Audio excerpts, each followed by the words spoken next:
11 is really out. Chairman of the Pittsburgh Brewing Company. Can you tell me a little bit about, first of all, what is the Pittsburgh Brewing Company? Pittsburgh Brewing Company has been an institution in the Pittsburgh area since 1861. It's just, been part of the community since that time. It was formed when Pittsburgh Brewing acquired 21 other beer companies at that time to form Pittsburgh Brewing Company. And this was in the late 1800s, right, or early 1900s? 1861. Okay. What are you best known for? We're best known for our Iron City, first lager in its time, and it's continued on. We're still, anywhere in the world where you mention Iron City, they'll tell you Pittsburgh.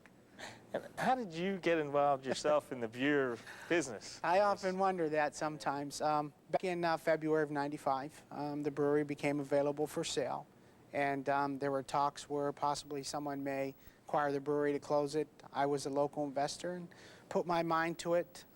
By far was the longest shot, and we ended up acquiring it in November of '95. What is the state of the brewing industry in this country? Right now, with the consolidation, I would say Pittsburgh Brewing is about the 7th largest in the country. Other than the big players, I mean, we're one of the few regional players left. And what, I guess, when I was looking back over the history of the brewing company, it looked like you had a lot of innovations throughout the life of the company. Yes, we were the first company to come up with the snap top can. We were the first company to use the resealable twist on bottles. So we've been known for a lot of things. The first company to develop sports figures on cans, and Pittsburgh Brewing is synonymous with the sports teams in Pittsburgh. What's that relationship like? I mean, you have big national players in the scene now. Does that affect you? Certainly it's competition for us, but we get to the grassroots, and we fight for every inch that we deserve in Pittsburgh, and we have a good share here. Now, are you a native Pittsburgher? Yeah, I'm born and raised. I'm in Pittsburgh all my life, and plan on staying here for a while. You mentioned other investors wanted to buy the brewery and close it. Well, potentially. There were some other big competitors, such as Coors, Miller, Pabst, that looked at the brewery, and we know ultimately, Pittsburgh was probably not a part of their plan going forward, and you just couldn't do that to Pittsburgh. What's the relationship like between the brewery and the city? I mean, when you say you're involved with the Pittsburgh Brewing Company or Iron City Beer. I mean, there's numerous things. We sponsor the local festivals, the rib cook-offs, the regatta, just a lot of things that go on in the city that we're involved with, local communities, fundraising. I mean, we're just, we play an active role in the community. Did you have any background in the brewing No, I didn't. business, It's funny that you ask. My background, I came from the solid waste industry, had a family business. It was sold, and I was looking for something else to come into. What's the, you were involved in another business, but is this different? I mean, in that? No, not really. I mean, it still comes down to dealing with the employees, marketing, and, being able to manage those things. And we feel we have a good handle on them. But has microbreweries, has that affected you in any way? Or? I think at first, there was a lot of people switching to try them. Right now, we're seeing that industry shrink as well. A lot of people are still going back to their traditional lagers and light beers, and we feel good about it. We were a producer of micros ourselves, so we were in the wave with all the other ones as well, and we're a high-quality producer. I guess what's the? I was reading, and it seemed like Pittsburgh Brewing Company has a pretty proud and long past. What do you see in the future? Do you see any changes, or? No, we see definitely a lot of changes coming. We're going to look to acquire other companies that make sense for us. We're going to continue to brew winning beers. We were the original producer of Samuel Adams. 27 medals that were won by Samuel Adams were all brewed out of Pittsburgh. So, and some of our beers as well won the gold, cup contest, which we feel very proud of. When you look, I noticed you also had a label, American. Correct. American is a label that we use traditionally for export. It's our #1 beer in China and Korea, and we do well with it. So how, I mean, when we're talking Pittsburgh Brewing Company, I guess, I mean, you mentioned regional brewery, but obviously when you're talking Korea and Russia, I mean, obviously you're not just, looking at the south, west Pennsylvania. No, actually we're in about 30 states and probably in about 4 countries. Right now we're just looking to get into Canada. We've been approved by the Canadian government, so we are expanding slowly. But our major focus is on Pittsburgh. Is this, I mean, it seems like this would be a fun job. I mean, how much of it is, you get to sponsor all the sporting events and... It's a great job. Of all the jobs I've ever had, this is probably the best because I know at the end of the day I can always pull up a fast, cold beer.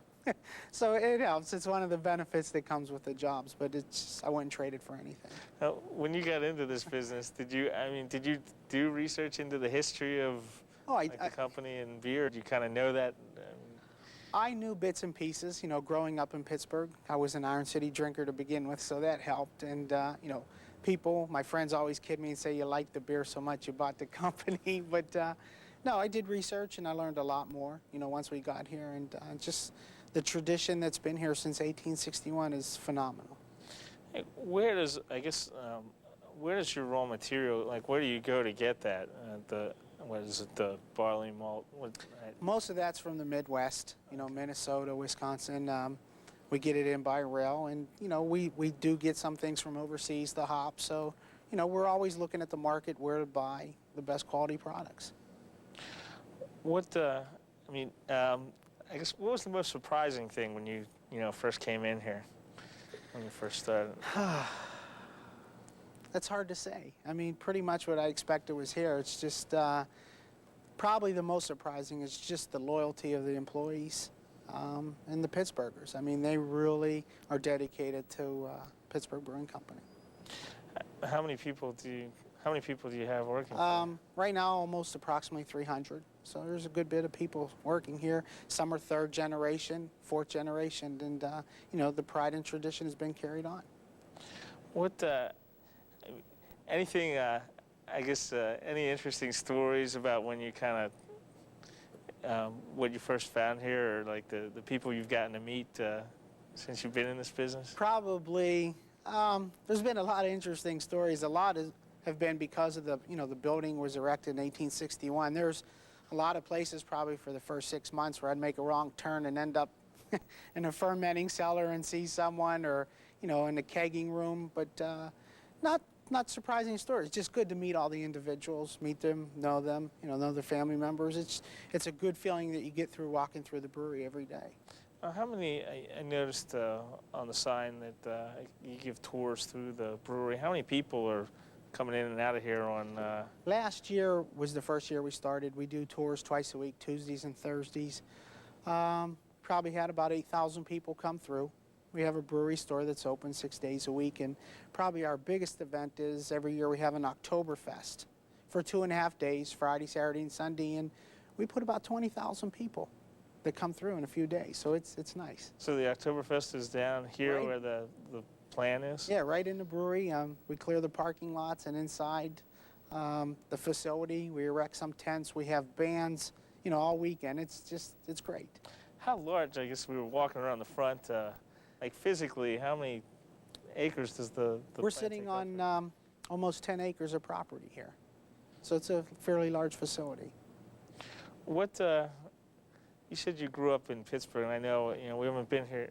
I know from the visits we take that some neighborhoods are just, so isolated because of all the hills and mountains. Yeah, what was it like growing up here? It's nice. I mean, it's, I guess I'm a little biased, but, we grew up here. The people are friendly. I know a couple years it was ranked in the top 3 in the country, livable cities. And, the best thing about Pittsburgh is they're friendly. And I don't care where you go. And, if they know you're from Pittsburgh, they'll take the time to, to come to see you.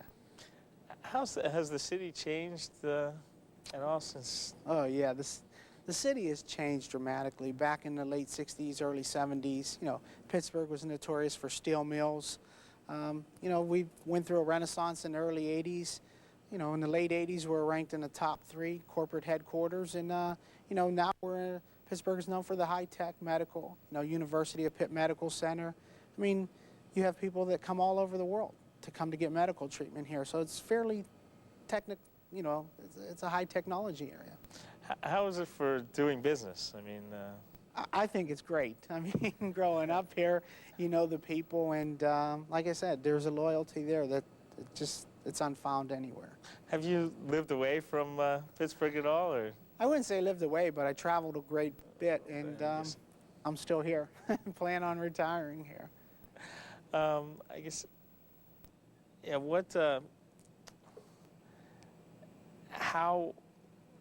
how are you organized in terms of, I mean, I mentioned the American brand and the IC light, I guess, in Iron City.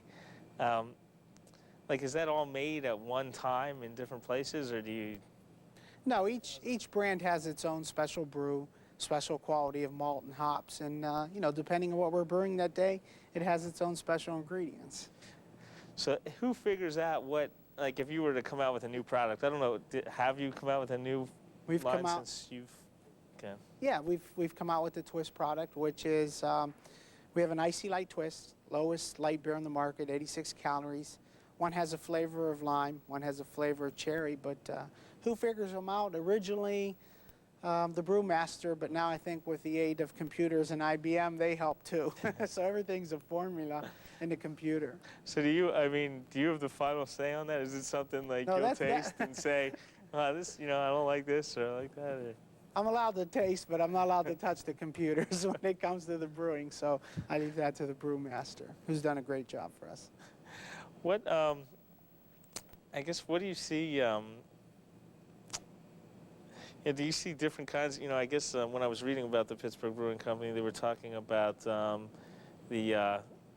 guess the malt, not beer, but I'm trying to remember the term. Malt liquor? Yeah.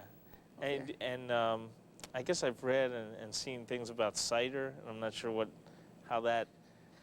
Like, we haven't dabbled into the cider yet, but in the malt liquor, I mean, we are a player in the market, especially New York, New Jersey market, Philadelphia. Just another brand extension of the other products that we have. It's a high-octane beer.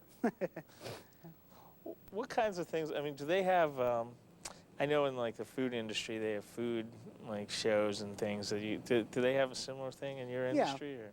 Once a year they have what they call the Great American Beer Festival, where all of the major brewers and the microbrewers go to compete. You have taste tests, for the whole week, and we've been fortunate we've come away with medals there. Not to mention some of the local things that we have here. Yeah, different areas they have the shows, and we try to participate in all of them. Who judges at something like that? Like, is it? I mean, do you have someone on the? I often wonder. I think judges are randomly picked. Some are from media, some are from the journals, some are from the papers, and not too many brewing people that sit on those panels. How do you decide, like, when you're going to go into a new, like, when you're going to go overseas or when you're going to go into a new state? Like, how do you figure out how and when to expand, I guess? Actually, we look at the demographics. We look at the states that have consumption, for alcohol. Then the next, thing that we look at is how do we select a good distributor, who will give us the attention we need, and we go from there. As far as overseas, the majority of the time they're contacted by brokers. We hear from brokers who are representing certain clients in certain markets, and then we develop the relationship from there. So is the goal always to, expand and get bigger? I mean, I'm looking at, I guess, different areas of the industry, like Budweiser is this, big giant, or at least I perceive that to be. I don't know, are they the biggest, or? Yeah, they're definitely the biggest, and we want to expand, but at the same time, we want to be able to continue to be recognized as a top beer in Pittsburgh. I mean, and that's our market. That's what we believe in. And if we can expand to give consumers a great beer, we're going to do that. But just to say we're in every state, I'm not sure we want to do that. Are microbreweries, are they a trend? I mean, are they a trend, or are they something that's here to stay? What do you think? It's hard to say. I think you have some of the dominant players, such as Samuel Adams, that will be here for a while. The key to their success is national distribution. and we see it in different markets. It really helps them to survive. I think there's going to be a shakeout in that area as well, where probably in the next 3 years you might only see a handful of players, but there'll be good players, and that's good too. I guess, what does microbrewery mean? I guess people think of it as small, but Samuel Adams really isn't small, are they? I mean, Not really. small anymore, actually not. You know, the original term of microbrewery was a beer that was handcrafted less than 15,000 barrels a year. You know, now you have a Samuel Adams that probably does over 1 million barrels a year. But I guess at that time it was just a different, heavier hop beer that, you know, the people took a liking to. You mentioned your family was in the solid waste business before. Correct. Is that, I guess I've seen a lot in that business lately. Are they still in it, or is it totally No, another? we're totally out of it, but really the good thing about it is, believe it or not, a lot of our old customers are our customers for beer, bars and taverns, which is good. It's good to see a lot of those people. Oh, okay. That makes sense. I Yeah. didn't think of it that way, actually. And, I mean, is that where you got what was your first job? Is it? Probably working on the trucks when I was about 5 or 6 years old, and just developed from there. So you started out in the family business, like on the trucks on the street. Started as a driver, helper, mechanic, welder, you name it, just about everything that I did there. So which was a good education. I guess you saw every area of the city too, and Had to. Yeah, just about. what I mean, what's it like being in a family-run business when you're young? I mean, how much is expected of you, and how do other people look at you? It's different, you know. It's you really try to work twice as hard, you know, to keep your own autonomy, and you know, to get to the point where people rely on you for decisions and guidance, and you really have to take the leadership role, and you have to put yourself down in the trenches with everyone else, and that's usually the best way to go forward. Oh, let me ask, what was the name of that business? Piccirilli Disposal. Okay. And were you in charge when it was sold, or? Yeah, I was in charge. Came out of high school, took over the family business, and you know, grew it from there.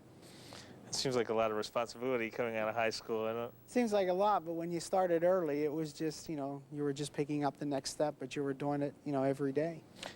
Did you, I guess, did you know when you sold it? Did you know where you wanted to go? I didn't know, but after about 1.5 years, I kind of missed, you know, walking through a plant, talking to the employees, you know, how's everything today, and I wanted to get back into that. Were there other things you were looking at?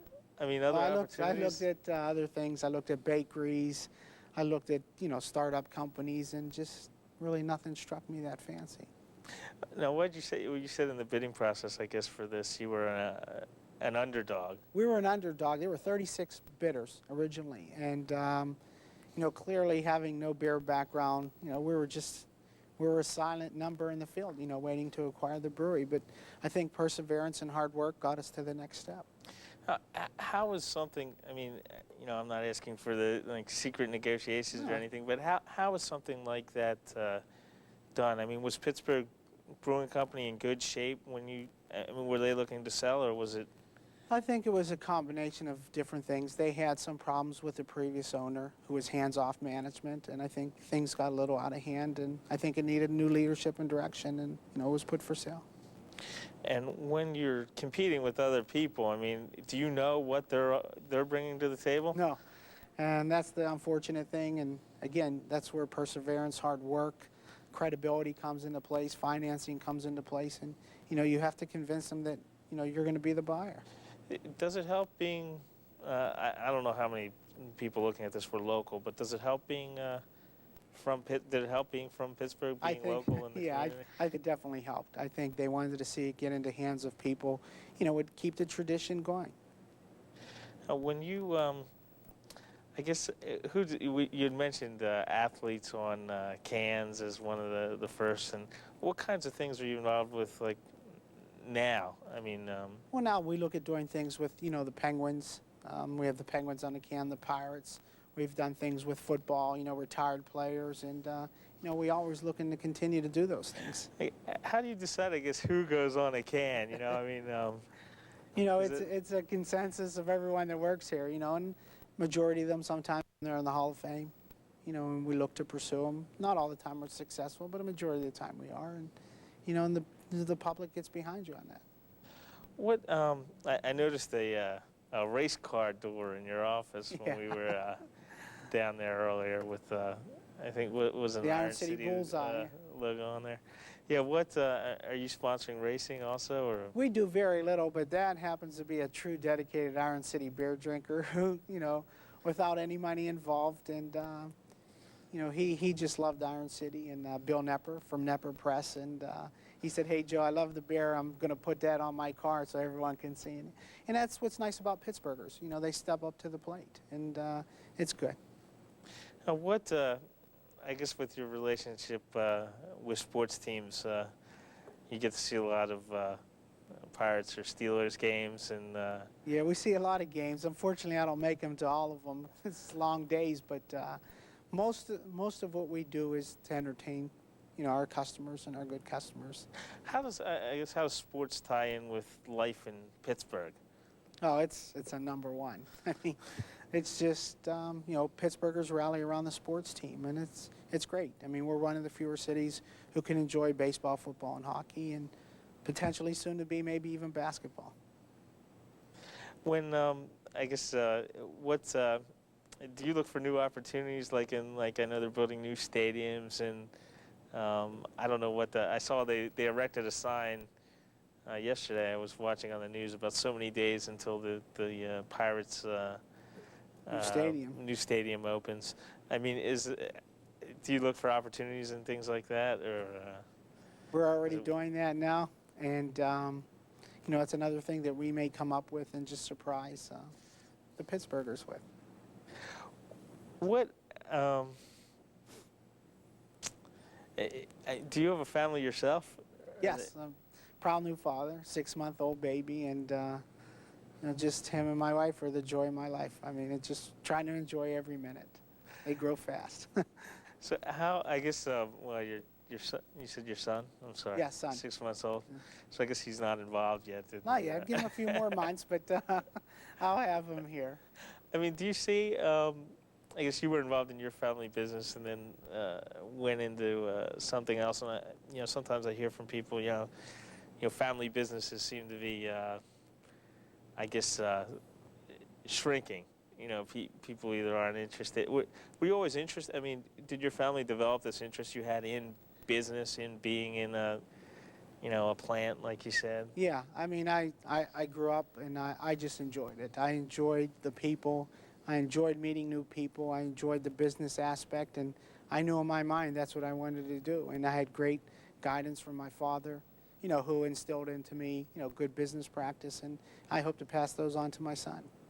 Who were your heroes, like growing up? Who were your heroes in Pittsburgh? Pittsburgh? Wherever. I'm sorry, I didn't mean to. I probably tell you, probably my father. I mean, I owe a lot to him for where I'm at today, and he definitely put me on the right path, and that's probably the most important thing that anyone could ever get. And because no matter what you do, whether it's a brewery or a trash business or you're sweeping floors, I mean, you need to take pride in what you're doing, and he instilled that into me. Did you have a big family? Myself and 3 sisters, so I was the only boy.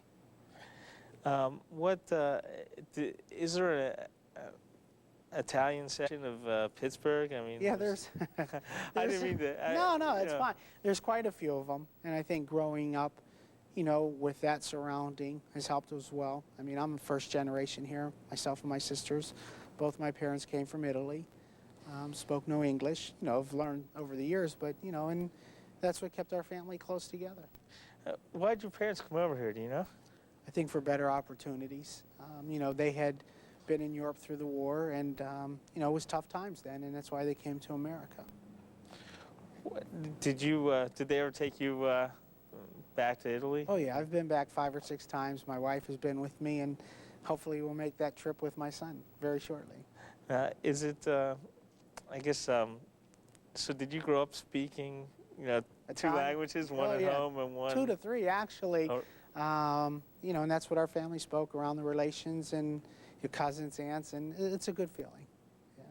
Yeah. How close knit is your, you were talking about cousins, and how much family do you have have over here? You know, I have my aunts and my cousins. My wife's family is one of 31 first cousins, so I mean, it's a big family. Everyone enjoys themselves when we're together. And are they? Do you have other family back in Italy that you keep in touch Yeah, with? Or? I have aunts and uncles. I have cousins there, so it's nice when we go back to see them.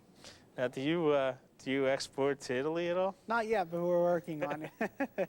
That's the next thing, so I can keep them happy over there as well. I thought it might be some kind of We're a working natural, on it. you Yeah. know. Do you like to have family involved in like business? I mean, do you have people working Not for you? not so much here in the brewery. But you know, I think for anyone who has a business, to have family involved is a good thing. Now, Very good. let me ask you: was your family surprised that you went into this kind of business? Yeah, I think they were surprised. Why? I'm just curious. I mean, you're very I think just out of curiosity, and I want to be able to always push myself to the next level. And you know, no matter how successful, I think sometimes there's some things that sometimes, as far as education, that could always help you go to the next level. And, hopefully, I'll get there. Now, what do people? I mean, do people ever come to you and say, how'd you get to this point, or how'd you get to be like define success, and are you successful?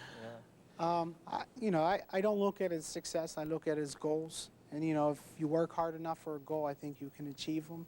My dad always taught me nothing comes to you easy. So, I mean, you have to work everything. I mean, and I realized that in the garbage business, put in long hours, and eventually you'll get there. But you have to work hard. Is there always a new goal? Like, I mean, once you achieve something, do you always have to set something new for yourself? I wouldn't think always after you achieve something to set a new goal, but you want to make sure that you continue on that goal and that, it's orchestrated well and it's running fine. And, you always look to improve. And it's not so much goal-oriented as not a perfectionist, but I want to make sure things are done right. Now, what other kinds like personally, what other kinds of things? I mean, do you look at other businesses and say, "Hey, I might like to try that," or? No, I'm pretty much dedicated to the brewery. All my hours are dedicated here, and because it needs that attention. And I don't think I would do the employees justice, or the people, the public of Pittsburgh, an injustice if I looked at other things. And you need to stay focused on it. So how has having a little baby affected, It actually has been great. I mean, it's just you look forward every day. Right now I can't talk to him, but I still call on the phone. He hears my voice, and you look forward to going home every day and seeing him, and it just changes your whole perspective, on everything that you did throughout the day, no matter how good or how bad. It becomes secondary. And my wife's very supportive, which is good, and she knows that I put long hours in, and it's been good. So I'm pretty lucky. I guess that's between the brewery and a new baby. That's about all you can handle for right now. Yeah, that's it. You mentioned, I guess you said, I want to retire here. I mean, do you think really you did? I mean, I guess what I'm saying is,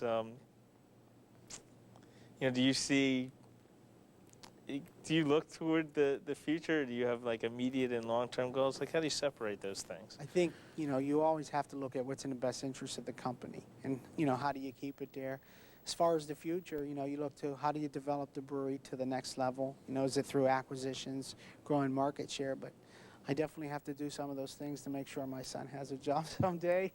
He could work here with me. It would be great. How much do things that, like a company like a Budweiser, I keep throwing out the same name, so right. you can throw in other names if you want. But how does what they do, if they introduce a new product or something, how does that affect what you do? Well, I think you have to look at it. Budweiser has done a great job to be in the position they are. And one thing we realize, we're not Budweiser, so we can't do everything they do. We don't have the money to do it, but we certainly want to be smarter as far as, fresher product. We're here, innovations. It's a short time to bring something to market if we decide to do it. And, it's a small company. And we have to be smarter at those things, and that's what we do. If we wanted to imitate, the big guys, it would be a big struggle for us. You don't have the money to do it. How, it seems like, I guess when I was reading, it seemed like Iron City went through a decline even in this area and then Back up again. And back up again. What's that? attributed to? Yeah, I mean, I guess at one period in the 80s, Pittsburgh Brewing was owned by Howman Brewing Company, who was a national brewer, and, the focus came from our brands, and we were making other brands. We were almost a production facility. So, we took our eyes off of the Pittsburgh market, which, in my mind was a mistake, but, they did what they had to do at that time. But I can assure you our focus is on our brands now. can you imagine? I mean, I was also reading, this company survived Prohibition. Yeah. I guess they made, what? Ice. We made ice cream and non-alcoholic beer. So, I mean, the innovation started, in the early 1900s, and they survived. What kinds of, I mean, when you say that, you seem, proud of that Oh, yeah. fact. Absolutely. I mean, it's just, when you look at having employees second, third, fourth generation, I mean, that stuff passes on. And there's always, a given day where an employee comes up with a good idea. And, and that's what keeps this place where it is today. I mean, always looking ahead.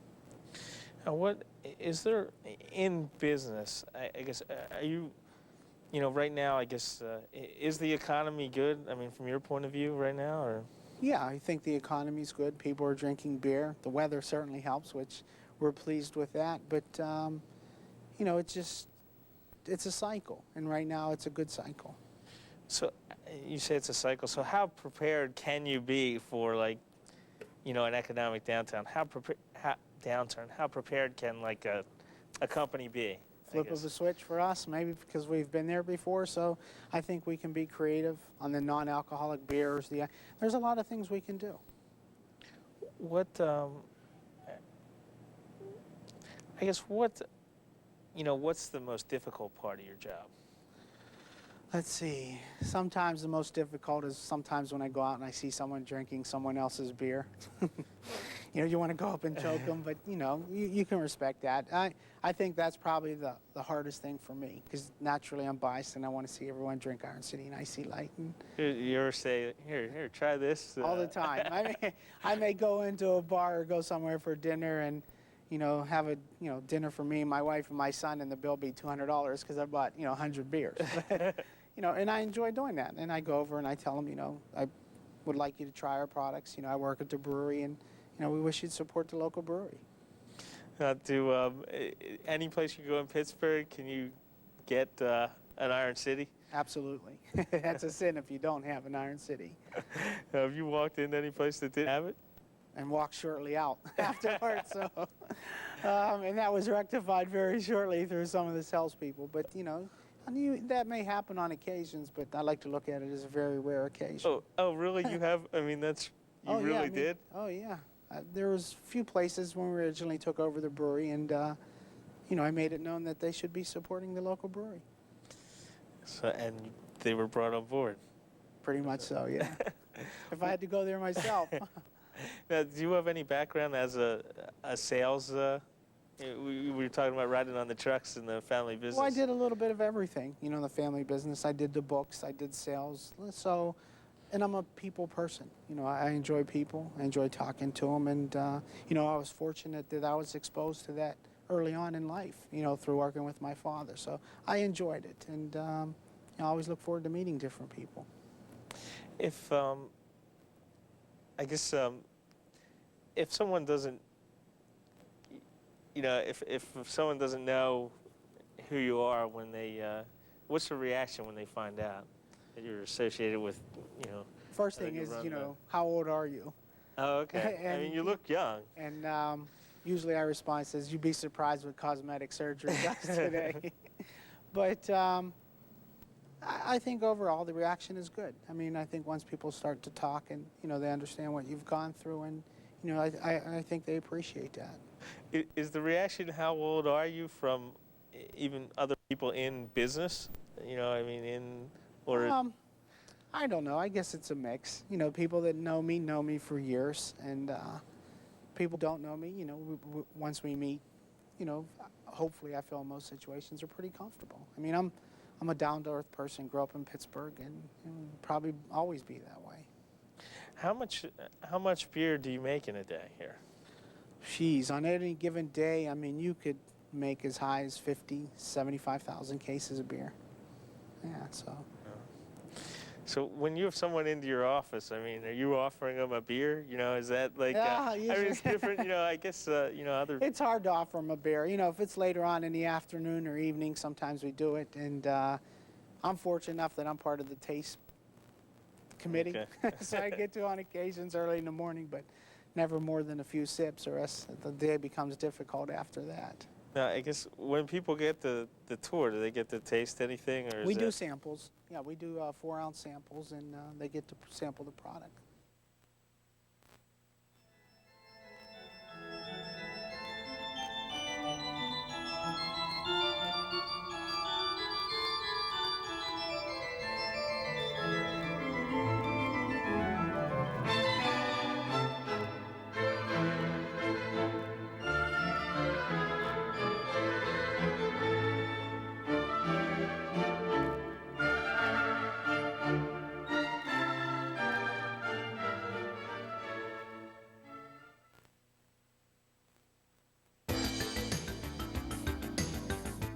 The PCN profile you just watched is available on VHS or DVD for $29.95. Shipping and sales tax included. To place your order, call 1-866-PCN-VIDEO or visit our website at www.pcntv.com.